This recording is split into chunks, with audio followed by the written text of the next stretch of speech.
প্রতিরোধ দিবস হিসেবে সরকার এটিকে ঘোষণা করেছে। গত ইন্টারিম সরকারও 18 জুলাই বেসরকারি বিশ্ববিদ্যালয়ের প্রতিরোধ দিবস পালন করেছে। বর্তমান সরকারও 18 জুলাই বেসরকারি বিশ্ববিদ্যালয়ের প্রতিরোধ দিবস পালন করবে।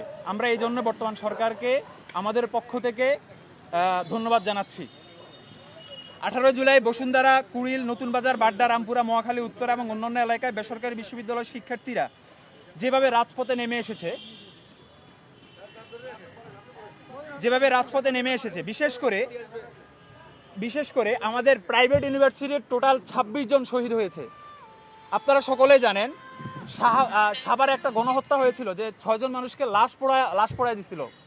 সেখানে প্রাইভেট ইউনিভার্সিটির 2 জন শিক্ষার্থী আছে, এটা কিন্তু দেশবাসী জানে না। এমনকি প্রাইভেট ইউনিভার্সিটির ঢাকার আন্দোলনের ক্ষেত্রে কি অবদান ছিল 18 তারিখ থেকে শুরু করে 5 তারিখ পর্যন্ত, গণ অভ্যুত্থানের দিন পর্যন্ত, সেটা সারা দেশবাসী জানে। তো আমরা যেটা করতেছি যে প্রাইভেট ইউনিভার্সিটি আমাদের যারা শহীদ আছে, আমাদেরকে ন্যাশনালি এখন পর্যন্ত বড় ধরনের কোনো প্রোগ্রামের মাধ্যমে রিকগনাইজ করা হয়নি। পুনাবি প্রথমবারের মতো প্রাইভেট ইউনিভার্সিটির শহীদদেরকে নিয়ে প্রোগ্রামের আয়োজন করতেছে।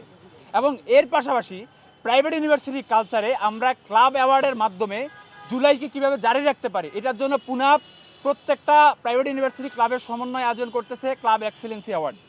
বিগত 1 বছরের তাদের কাজের ভিত্তিতে আমরা তাদেরকে অ্যাওয়ার্ড প্রদান করব।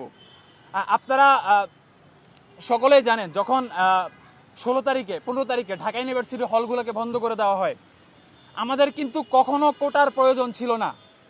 প্রাইভেট ইউনিভার্সিটি একটা পরিসংখ্যানে দেখা যায় যে প্রাইভেট ইউনিভার্সিটির শিক্ষার্থীরা সরকারি চাকরি করে মাত্র 0.77%, মানে এটা 1%-এর চাইতেও কম।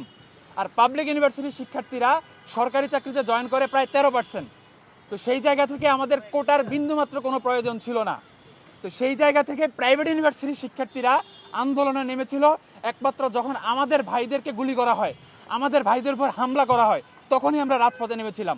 তো আমরা আমাদের প্রাইভেট ইউনিভার্সিটির শিক্ষার্থীদের এই জুলাইয়ের অবদানকে সামনে নিয়ে আসার জন্য পুনাবের পক্ষ থেকে আয়োজন করছি জুলাই আপরাইজিং মেমোরিয়াল অ্যাওয়ার্ড 2026।